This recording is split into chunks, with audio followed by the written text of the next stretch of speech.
పుష్యమాసం. చంద్రుడు పుష్యమి నక్షత్రంలో ఉండగా వచ్చే మాసం పుష్యమాసం.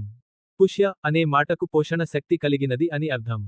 పుష్య మాసం శీతాకాలం. ఆధ్యాత్మికంగా జపతపాదులు, ధ్యాన పారాయణలకు శ్రేష్టమైన మాసమిది. పితృదేవతలను పూజించి అందరూ దోషరహితులయ్యే పుణ్య మాసం పుష్యం. పుష్య పౌర్ణమి వేదాధ్యయానికి చాలా విశిష్టమైనదిగా చెప్పబడింది. శ్రావణ పౌర్ణమి మొదలు పుష్య పౌర్ణమి వరకు వేదాలు, మంత్రాలు నేర్చుకోవడానికి అనువైన సమయంగా చెప్పబడింది. విష్ణువుకు ఇష్టమైన మాసం ఆశ్వీయుజం. శివునకు కార్తీకం. అలాగే పుష్యమాసం శనీశ్వరుడికి పరమ ప్రీతికరం. ఎందుకంటే ఆయన జన్మనక్షత్రం పుష్యమి. ఈ నెలంతా శనైశ్చరుణ్ణి పూజించే వారిపట్ల శని ప్రసన్నుడై శుభాలు కలిగిస్తాడని పురాణాలు తెలుపుతున్నాయి. ఏలినాటి శనితో బాధపడేవారు ఈ మాసంలో ప్రతిరోజూ ఉదయానే శుచిగా స్నానం చేసి శనీశ్వరుణ్ణి భక్తితో ప్రార్థిస్తారు. పౌర్ణమి నాడు శనికి తైలాభిషేకం జరిపించి నువ్వులు దానమిస్తారు.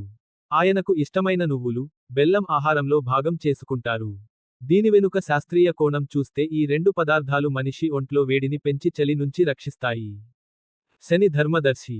న్యాయం, సత్యం, ధర్మాలను ఎత్తి చూపించేవాడు. సర్వప్రాణుల సమస్త విశ్వప్రేమను, పవిత్రతను ఉద్ధరిచేవాడు అతడే. మానవుడు ఈ నెలలో నువ్వులు సేవించి, నియమనిష్టలు పాటించినట్లు అయితే శని అనుగ్రహం పొందవచ్చు. అంతేగాక గరుడ పురాణంలో నాభిస్థానం శని స్థానం అని చెప్పబడింది. ఎప్పుడు శరీరంలోని నాభి ప్రదేశాన్ని శని ప్రదేశంగా చెప్పారో అప్పుడే ఈ ప్రదేశానికి ఉన్న ప్రాముఖ్యమంతటికి శని ప్రభావమే కారణం అని మనం గ్రహించాలి. పుష్యమాసం తొలి అర్ధభాగంలో విష్ణుమూర్తిని పూజించడం అనాదిగా వస్తున్న ఆచారం. పుష్య శుక్ల విదియ నుంచి పంచమి వరకు శ్రీ హరిని తులసీదళాలతో పూజిస్తే సౌందర్యం లభిస్తుందని ఒక నమ్మకం. అలాగే సోమవారాల్లో శివుడిని మారేడు దళాలతోనూ ఆదివారాల్లో సూర్యుణ్ణి జిల్లేడు పూలతోనూ అర్చిస్తారు. శుక్లపక్ష షష్ఠినాడు తమిళులు కుమారస్వామిని పూజిస్తారు. మనకు మార్గశిర శుద్ధ షష్ఠి, సుబ్రహ్మణ్య షష్ఠి ఎలాగో వారికి ఈ రోజు అంత పవిత్రమైనది.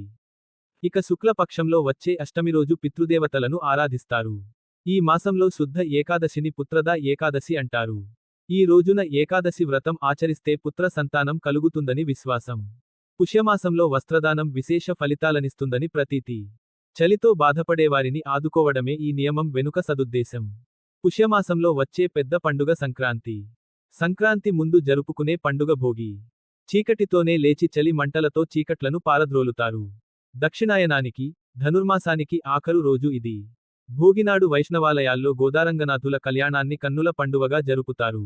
మర్నాడు సూర్యుడు మకర రాశిలోకి ప్రవేశించే దినమే మకర సంక్రాంతి. ఆ రోజు నుండి భక్తులంతా పరమ పవిత్రంగా భావించే ఉత్తరాయణం ప్రారంభమవుతుంది. సంక్రమణం నాడు రాత్రిపూట భోజనం చేయకూడదని పురాణాలు చెబుతున్నాయి. సంక్రాంతి నాడు శివుడ్ని ఆవునేతితోనూ, నువ్వులతోనూ అభిషేకిస్తే దరిద్రం తొలగిపోయి సకల భోగభాగ్యాలు కలుగుతాయని ప్రతీతి. సంక్రాంతి మరుసటి రోజు కనుమ పండుగ చేస్తారు. ఈ రోజు ధాన్యరాశులను వ్యవసాయంలో సహకరించే పశువులను లక్ష్మీ స్వరూపంగా భావించి పూజిస్తారు. పుష్య బహుళ ఏకాదశిని విమలైకాదశి, సఫలైకాదశి, షట్టిలైకాదశి, కళ్యాణైకాదశి అని పిలుస్తారు.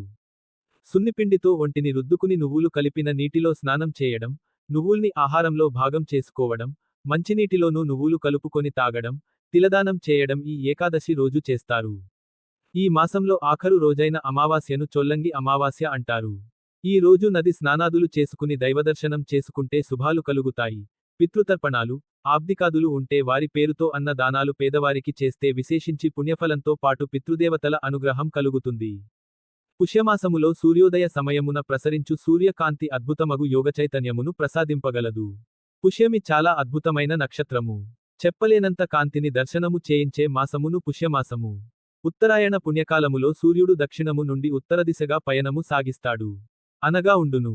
ఇది మన బుద్ధిని ప్రచోదనము గావించును. మనస్సును అంటిపెట్టుకున్న స్వభావము నందలి అశుభములను ఆ కాంతి హరింపగలదు. బుద్ధిబలము, ప్రాణబలము పుష్టిగా లభించు మాసము పుష్యమాసము. సర్వం శ్రీకృష్ణార్పణమస్తు. ధన్యవాదములు.